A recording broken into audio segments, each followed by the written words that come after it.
회복의 말씀 중에 가장 핵심되는 말씀이 오늘 읽은 본문의 말씀인데요. 이방의 정의를 베풀며 이방의 빛이 되기를 바라시는 이스라엘 향한 그 하나님의 소망의 말씀이 오늘 본문의 말씀입니다.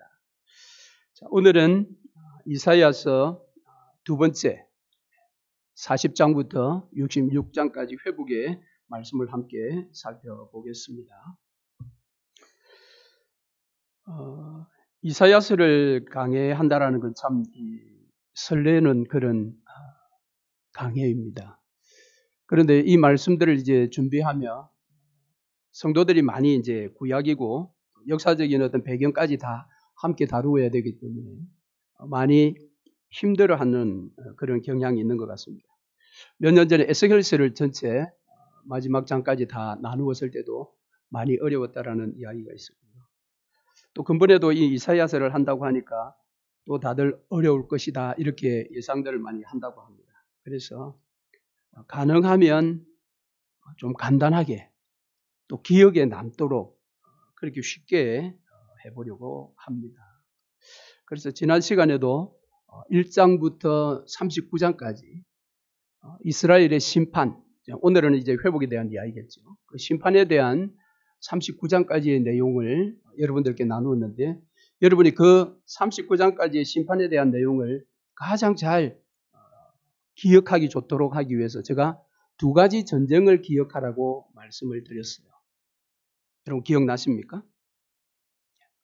그것은 7장부터 12장까지 있는 바로 이 시리아와 이 에브라임, 그러니까 아람과 그리고 북이스라엘 연합군이 유다를 공격해 들어오는 그 이야기.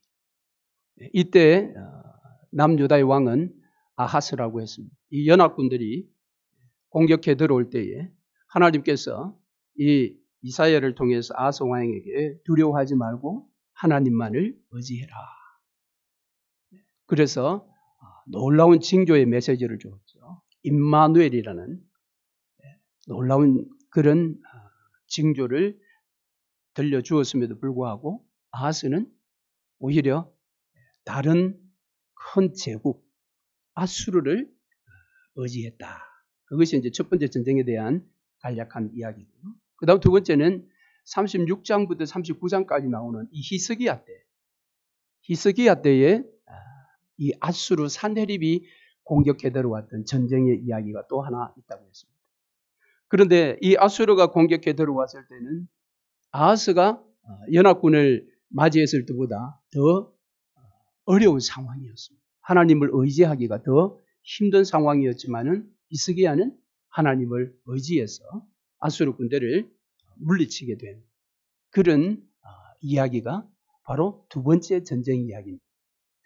자, 그래서 하나님께서 이스라엘 백성들을 이제 심판하신다고 할 때 이 두 가지 전쟁 그리고 두 명의 왕 아하스와 히스기야 이 두 가지를 여러분들이 기억하는 것이 좋습니다.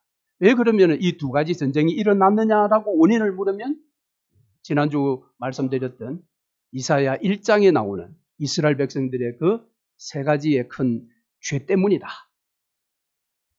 이해가 되시죠? 그렇게 정리를 하면 앞부분이 조금 더 쉽게 기억에 남으실 것입니다. 그런데 여기에 한 가지 더 붙이자면은 두 왕과 두 전쟁뿐만 아니라 두 도시가 등장합니다. 이것은 이제 심판에 대한 그런 두 길을 우리에게 보여준다라고 볼 수 있는데요.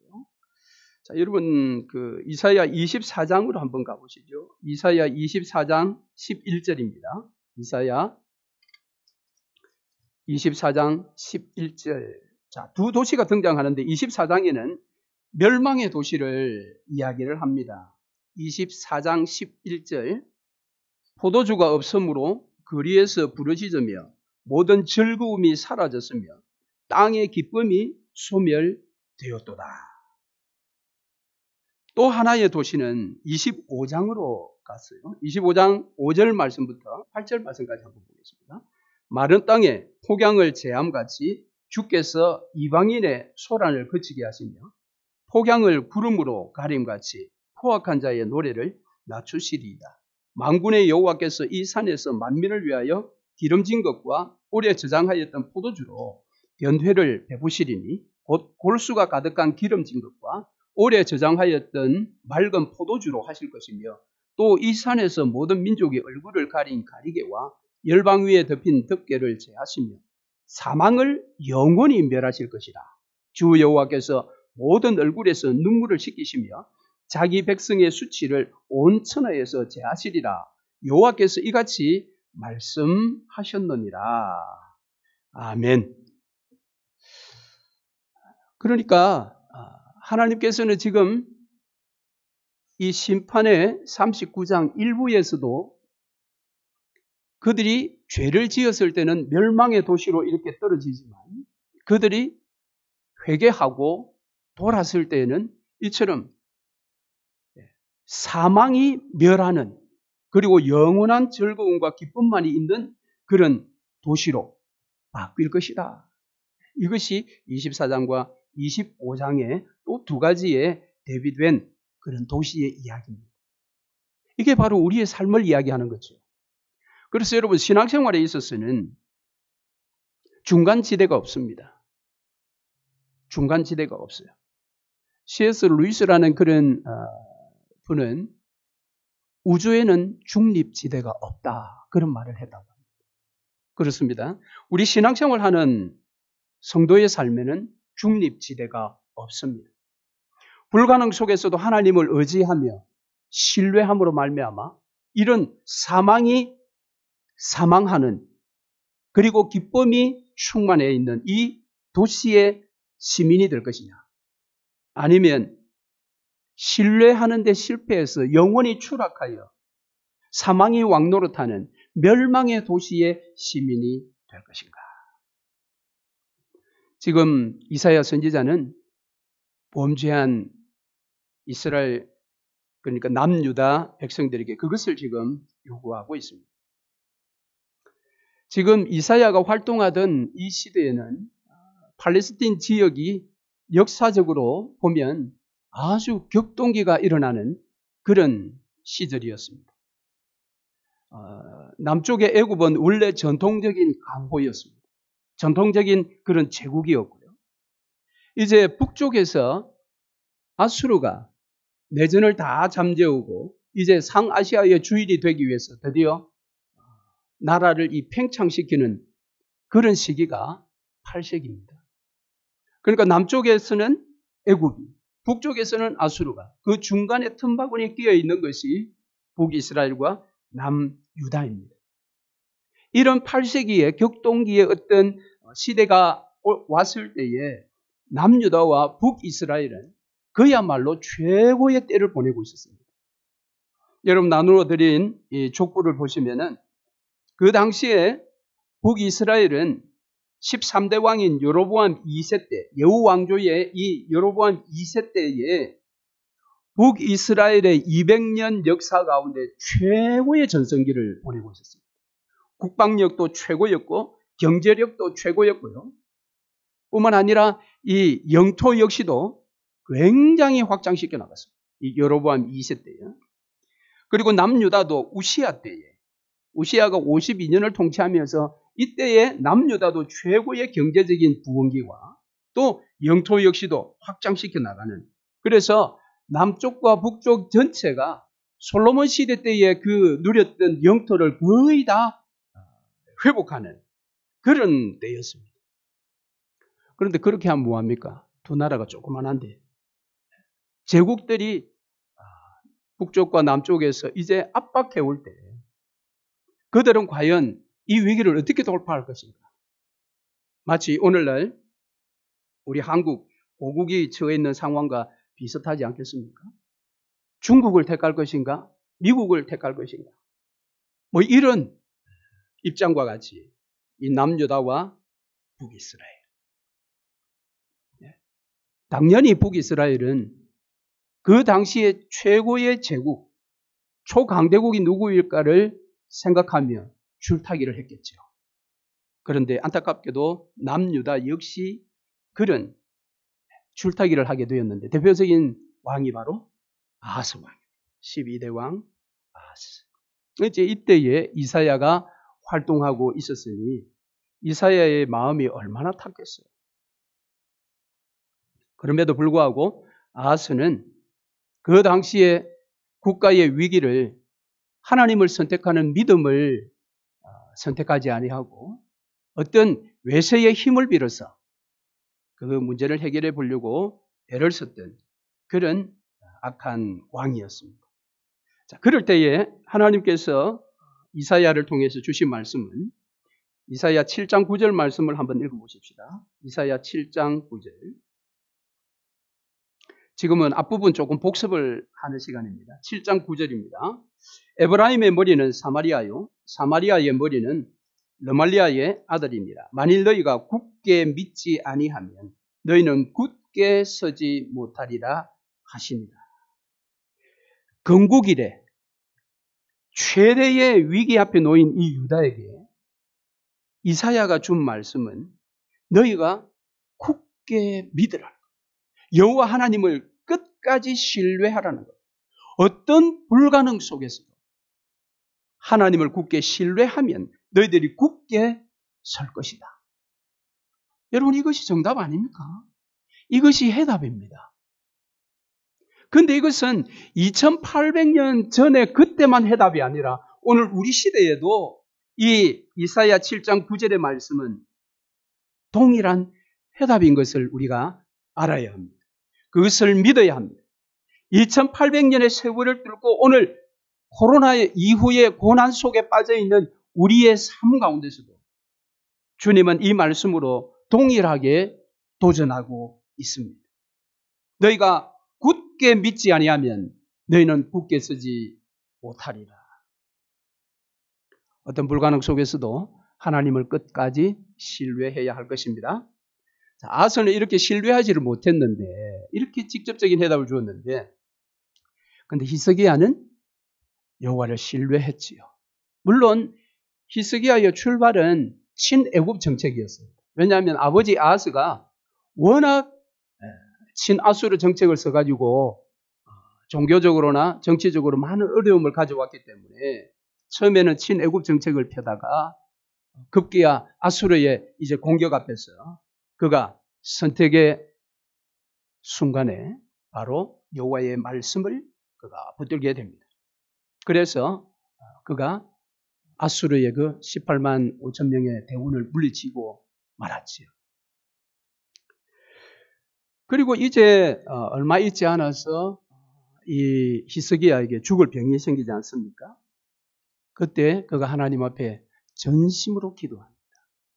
아마도 이 아수르 군대를 물리쳤지만 나라가 그렇게 손쉽게 이렇게 안정하기가 어렵기 때문에 그가 하나님 앞에 더 간절히 기도했겠지요.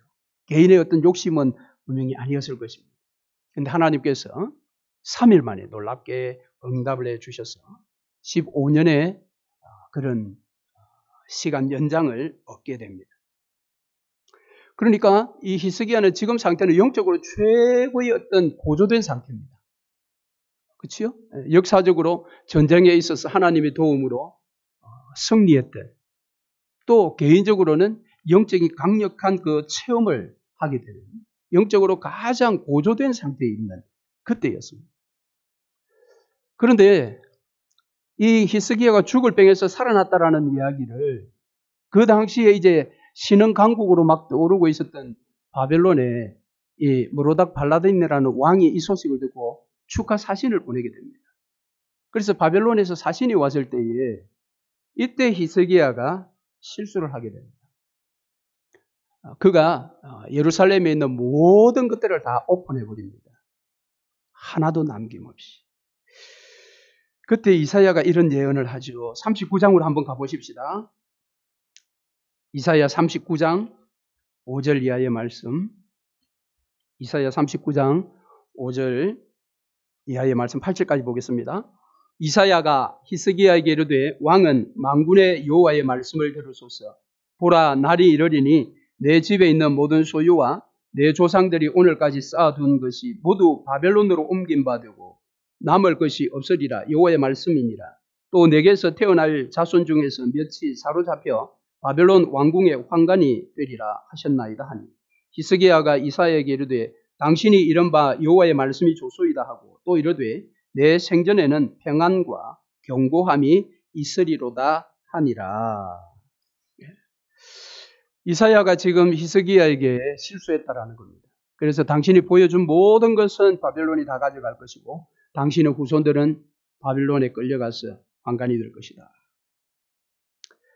그런데 이제 여기에 8절 말씀을 보면 조금 뉘앙스가 조금 이해하기가 어려운 그런 뉘앙스지요. 히스기야가 이사야에게 이르되 당신이 이른바 여호와의 말씀이 좋소이다 하고 또 이르되 내 생전에는 평안과 견고함이 있으리로다 합니다. 자, 이 말씀을 우리가 개역개정에 지금 번역되어 있는 말씀인데요. 이 말씀을 그냥 표면적으로 이렇게 받으면 이사야는 좀 전에 바벨론 사신들에게 그 모든 것들을 다 오픈했다 이 말은 그가 지금 영적으로 고조되어 있는 상태에서 지금 약간 정신이 없는 상황. 그래서 바벨론 사신들에게 나 이런 사람이야 라는 걸 보여준 거죠. 왜냐하면 신흥 강국 바벨론과 이제 앞으로 좋은 관계를 맺을 생각을 하고 그런 어떤 나라에 대해서 자기를 좀 어필하고 싶었던 그래서 나 이런 사람이야. 나 이 정도 돼. 이제 그런 마음으로 보여준 것 같아요. 그런데 그렇게 하고 나서 이제 8절 말씀 이사야가 그 일에 대해서 지적을 딱 하니까 8절 말씀에 이게 좀 뉘앙스가 이렇다라는 거죠. 여호와의 말씀은 좋습니다.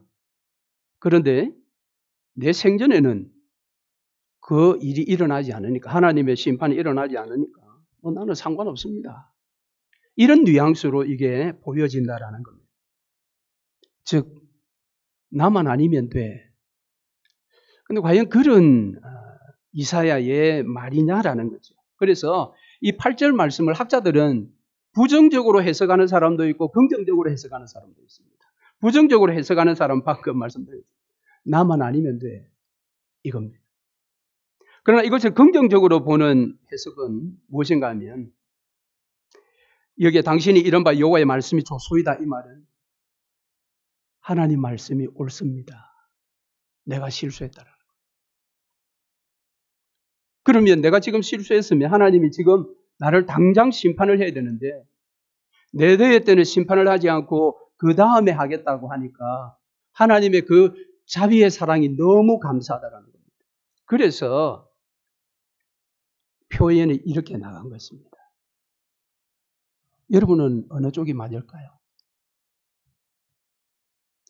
저는 긍정적으로 보고 싶습니다. 히스기야가 비록 실수를 했지만 그의 영적인 그릇이 나만 아니면 돼. 이 정도는 아니지 않겠어요. 이때 히스기야가 어쨌든 정신을 조금 차리지 않았겠는가. 저는 그렇게 긍정적인 해석을 옳다고 봅니다.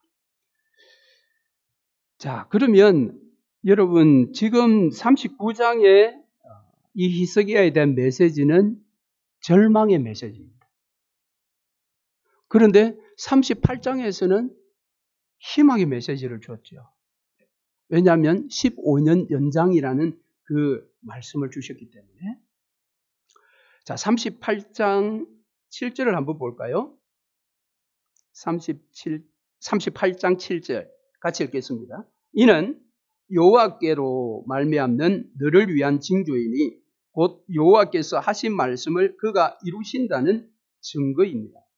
이 말이 무슨 말입니까? 15년을 더해 주셨는데 이유가 뭐냐? 하나님께서 왜 히스기야에게 15년을 연장시켜 주셨느냐? 이유는 여호와께서 하신 말씀을 그가 이루신다라는 증거. 즉 어떤 죽을 병에 걸렸을지라도 여호와를 신뢰하고 그의 이름을 부르는 자는 하나님께서 회복을 시켜 주시겠다라는 그 이사야 1장부터 계속 나오는 그 말씀을 지금 히스기야에게 응하게 해주신 것입니다. 히스기야는 지금 죽을 병에 걸렸어요. 죽어야 합니다. 그런데 그가 여호와 하나님을 바라보며 그의 은혜를 사모하며 회복의 은총을 살려달라는 기도를 했을 때 하나님께서는 어떤 절망의 순간 가운데서도 여호와를 신뢰하는 자에게는 하나님께서 놀라운 은총으로 회복시켜 주시겠다라는 약속을 계속 주셨기 때문에 그 약속을 여기에서 응답해 주신 것입니다. 이것은 이제 긍정적인 응답이고, 이 7절, 38장 7절 말씀이 39장 이 절망의 메시지에서도 그대로 말씀이 역사한 겁니다. 무엇입니까? 교만하여 하나님의 은혜를 잊어버리고 내가 이 정도 되는 사람이야 라는 교만에 떨어지는 순간, 그는 하나님 앞에 말씀이 이야기한 그대로 추락하고 실패하고 심판을 받는다라는 것입니다. 그러니까 이 38장 7절의 말씀은 15년 연장에 있어서는 긍정적으로 역사하셨고, 그 다음에 38장에서 절망의 메시지에서는 부정적으로 지금 역사하고 있습니다. 자, 그렇다면 결론은 뭐냐? 결론은 뭐냐? 다윗의 왕조를 통해서는 답이 없다라는 거예요. 다윗의 왕조에 그나마 답 근처에 갔던 사람이 희석이야죠. 그래서 전무후무한 18만 5천 명을 한순간에 이기는 전무후무한 왕이 되었지만, 그가 또 실수하는 거 보세요. 또 실패하는 거 보세요.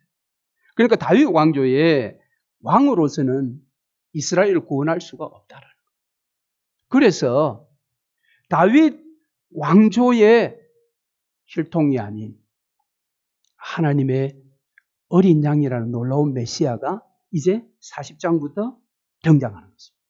자, 그래서 이제 2부로 들어가는 겁니다. 40장부터 66장. 자, 이 40장부터 66장도요, 회복의 메시지라고 했잖아요. 앞에는 심판. 자, 심판의 메시지를 기억하려면 두 가지 전쟁, 그리고 두 도시, 두 왕. 이 정도 여러분 기억을 하시고, 후반 부분에 가서 40장부터 66장까지 회복시키시는 하나님은 딱 여기에도 세 부분으로 나누어 볼 수 있습니다. 자, 40장부터 66장까지는 몇 장이지요?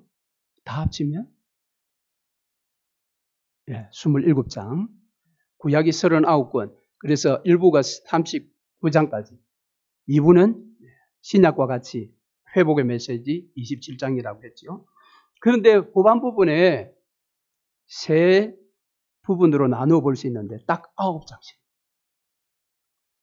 그럼 9장씩 어떻게 구조가 되어 있느냐? 그것은 40장부터 48장, 49장부터 55장, 56장부터 66장까지 이렇게 9장씩 나뉘어져 있는데요. 주제는 회복이라고 했죠. 그래서 앞부분의 9장은 회복을 선포하는 겁니다. 회복에 대한 선포. 그 다음 두 번째 9장은 회복의 일꾼, 메시아, 고난의 종, 그 메시아에 대한 이야기를 9장에 걸쳐서 합니다.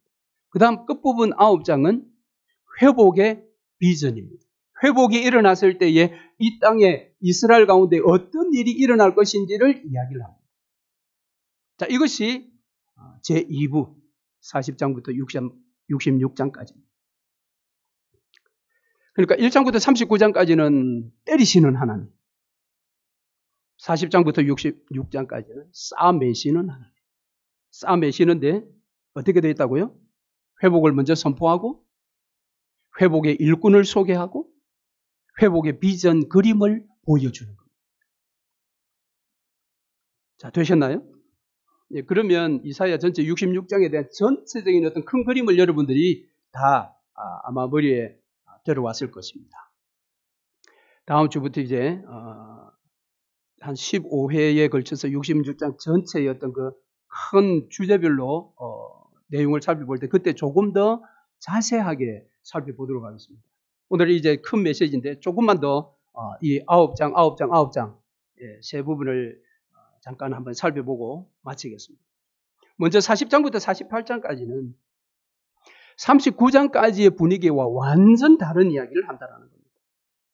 그래서 뭐 저자가 2명이다, 뭐 3명이다 그런 이야기들이 있습니다만은 그것은 옳지 않고요. 66장까지 전체의 메시지, 이 메시지는 이사야 한 사람의 작품입니다. 실제 39장부터 40장 요 사이는 역사적인 어떤 그 연대기로 보면 한 150년 이상의 세월이 흐른 뒤에 이야기를 하고 있어요. 왜냐하면 40장부터 나오는 그 이야기에 보면 바벨론 포로 이야기가 나오고, 그리고 다윗 왕조의 몰락의 이야기가 나오고, 성전 파괴의 이야기가 나오고, 예루살렘 성읍의 몰락의 이야기가 나옵니다. 그러니까 완전 지금 다른 이야기죠. 8세기는 아직도 히스기야 뒤에 누구가 왕입니까? 므낫세. 므낫세가 또 55년을 통치하지 않습니까? 아직도 8세기에는 북이스라엘은 이제 문을 닫았지만은 150년이라는 세월을 더 연장받아서 지금 나라가 건재해 가고 있는데 전혀 엉뚱한 이야기를 한다는 거예요. 그럼 이게 도대체 어떻게 된 거냐? 이게 바로 아하스가 임마누엘의 징조를 이야기했을 때에 예언을 하지 말라고 그랬단 말이죠. 그래서 그때부터 이사야가 예언을 하지 않고 그의 글을 서책에 기록해서 봉함시킵니다. 그리고 제자들에게 그것이 전해지고 전해졌는데 드디어 약 300년 뒤에 바벨론 포로 공동체 그들 가운데 300년 동안 봉해져서 제자들에 의해서 이렇게 이어져 전수되었던 이사야의 이 메시지가 그들에게 들려졌던 것입니다. 그러니까 그런 어떤 역사적인 간극이 있을 뿐이지 또 다른 사람이 이사야의 이브를 기록한 것은 아니다. 그럼 왜 8세기에 이 말씀이 유대인들에게 그렇게 전해지지 않고 봉해졌느냐라는 거죠. 그것은 8세기에 유다 백성들은 이 이사야의 앞으로 400년 뒤에 그들 조국의 이야기를 하는 것이 도대체가 이해될 수가 없었습니다. 그것 또한 받아들일 수도 없었습니다. 우리도 마찬가지 아니겠어요? 우리가 지금 2000년대 초반에 살고 있지만 2000한 300~400년 뒤에 이민교회에 대한 이야기를 그럴싸하게 누군가 하면 여러분 그건 믿을 수 있겠어요? 근데 그것은 이제 우리의 머리에서 나온 거니까 믿을 수 없지만 이것은 전적으로 하나님께서 말씀하신 것이기 때문에 여기서 놀랍게도 봉해져서 제자들에 의해서 잘 전수되었다가 8세기에 기록한 이 서책이 5세기 바벨론 땅에 포로 공동체들에게 들려지게 된 것입니다. 할렐루야.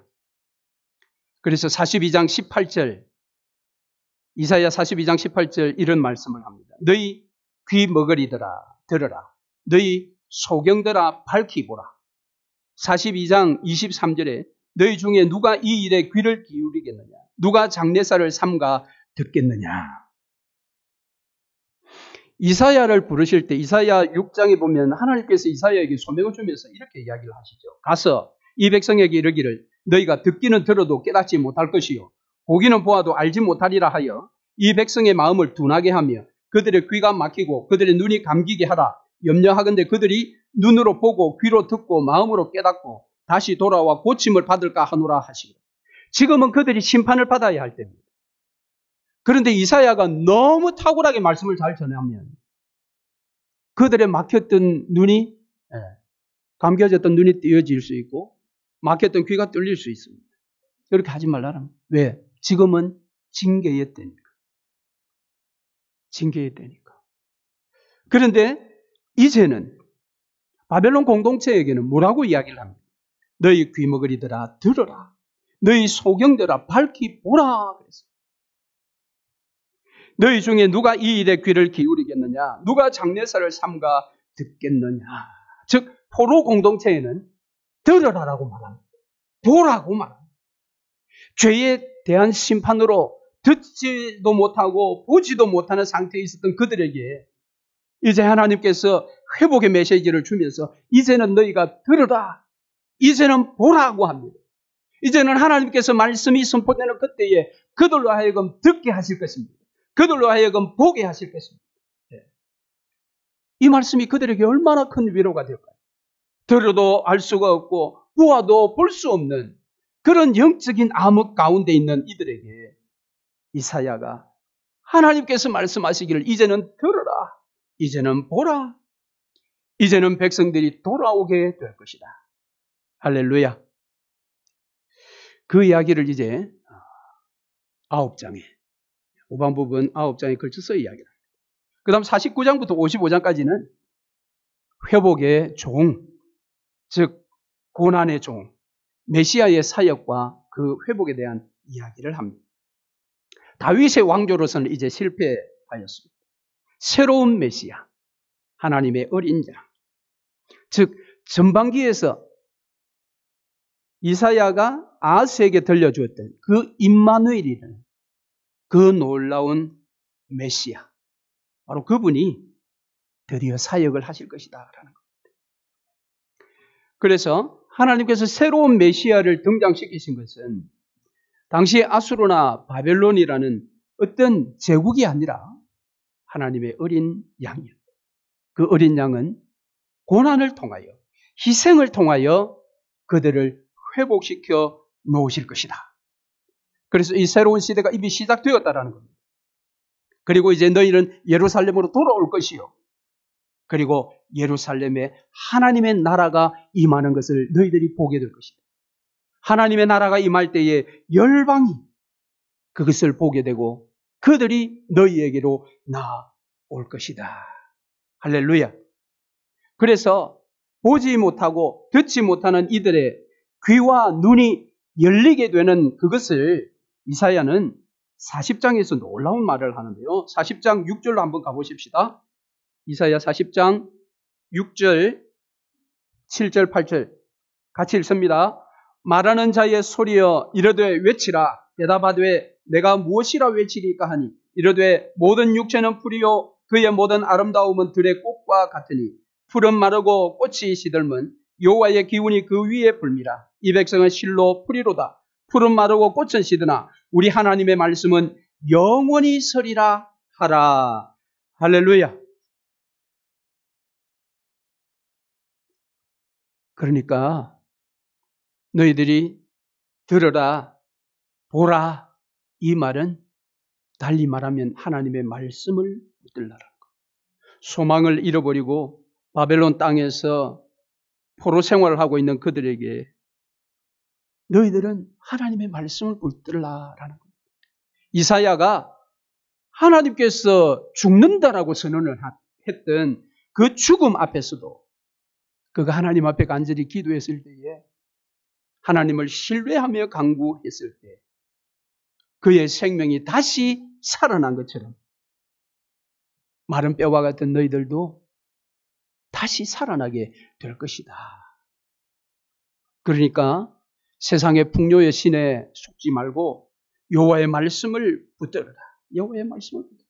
그 여호와의 말씀을 그들에게 들려주는 자, 대행자는 이제 더 이상 왕이 아니라는 겁니다. 그가 바로 종이라는 겁니다. 종. 그래서 중간에 있는 9장 거기에 보면 바로 이 종의 모습이 조금씩 이제 보여집니다. 그래서 이 중간에 9장 부분에 있어서는 종의 노래, 종을 조금씩 이스라엘에게 더 자세하게 알려주는 종의 노래가 4개가 나온다고 합니다. 그 중에 첫 번째 종의 노래가 이사야 42장 오늘 우리가 읽은 본문 말씀이에요. 거기에 보면 유다의 이상적인 모습, 그 모습은 2가지로 이야기합니다. 즉 그가 이방의 정의를 베풀리라. 너를 세워 백성의 언약과 이방의 빛이 되게 하리라. 택함받은 유다의 이상적인 모습은 바로 이것입니다. 이방의 정의를 실행하고 이방의 빛이 되는 것. 너희들이 지금 비록 포로민으로 살아가지만 너희들의 이 정체를 상실한 상태에 있지만 고난의 종이 너희의 그 정체를 회복시켜 줄 것이다. 이방의 정의를 베풀며 이방의 빛이 되는 나라. 여호와의 종, 고난의 종이 그의 희생과 고난으로 이 일을 일으켜 주실 것이다. 할렐루야. 그리고 이제 마지막 9장 56장부터 66장까지는 이 회복된 나라의 그런 모습, 비전을 이야기합니다. 그것은 3가지 시대를 이야기를 하고 있습니다. 첫 번째는 귀환 공동체. 너희들이 바벨론 땅에서 돌아올 것이다. 귀환의 시대. 이건 BC 4세기경 아닙니까? 그때는 바사 시대죠. 바사, 페르시아 바사 시대입니다. 그 다음에 또 하나의 시대는 그리스도의 사역으로 시작되는 교회의 시대입니다. 바로 신약의 시대를 이야기합니다. 그리고 마지막 시대는 최종적인 종말의 시대를 이야기합니다. 그러니까 회복의 이 마지막 그 모습은 이 이스라엘 백성들이 다시 돌아와서 회복되는 그런 시대만 이야기하는 것이 아니라 그 시대 이후에 진정한 메시아 되신 예수 그리스도가 이 땅에 오셔서 열게 되는 교회의 시대와 그 교회의 시대 마지막에 이 땅에 재림이 오시는 그 주님의 날들, 최종적인 종말의 시대, 여기까지를 큰 그림으로 보여주고 있습니다. 그래서 너희들이 지금 비록 패역하여 포로의 신분에 갇혀 있지만 이미 시작된 하나님의 나라, 즉 너희들이 돌아올 것이다. 예레미야가 이야기했던 70년의 재교육 시대가 끝나면 너희들이 돌아올 것이라고 했고, 그것을 이미 이사야가 먼저 이야기를 하는 겁니다. 이미 너희들이 돌아올 것이다. 그 말은 메시아 시대가 벌써 시작되었다는 것입니다. 그리고 그 시대가 교회 시대를 넘어 종말의 시대까지 달려갈 것입니다. 그날에 우리 모두가 신랑 되신 예수님을 맞이하게 될 것입니다. 그날이 올 때까지 우리가 선택받은 백성으로서의 그 정체성을 잊지 말아야 합니다. 그런데 우리 얼마나 연약합니까? 그러나 두려워하지 마십시다. 교회가 요즘 좀 이 시대에 교회들이 다 힘을 잃고 복음의 빛을 잃어간다고 할지라도 우리가 염려할 이유가 없는 것입니다. 더구나 걱정할 이유가 없는 것입니다. 왜요? 이사야 9장 7절이 우리에게 놀라운 약속을 주고 있기 때문입니다. 자, 결론적으로 이사야 9장 7절입니다. 이사야 9장 7절. 같이 한번 읽겠습니다. 그 정사와 평강의 더함이 무궁하며 또 다윗의 왕조와 그의 나라에 군림하여 그 나라를 굳게 세우고 지금 이후로 영원히 정의와 공의로 그것을 보존하실 것이라. 만군의 여호와의 열심히 이를 이루시리라. 아멘. 만군의 여호와의 열심히, 이 회복의 약속, 유다 백성들의 귀함만 약속하신 것이 아니라 그 뒤에 약속하신 메시아가 이 땅에 오셔서 세우시는 교회의 시대와 교회의 시대의 완성인 최종 종말의 시대까지를 품고 있는 이 회복을 위해서 오늘도 만군의 여호와의 열심은 쉬지 않고 있습니다. 그러므로 조금만 더 우리가 견디고 이기면 우리의 정체성의 그 아름다운 빛의 날들이 우리의 삶 가운데, 우리 교회 가운데, 여러분들의 가정 가운데, 삶의 터전 가운데 다 이루어질 줄로 믿습니다. 아멘. 자, 이렇게 해서 이제 전체 이사야 66장 전체를 한번 다 이제 보았습니다.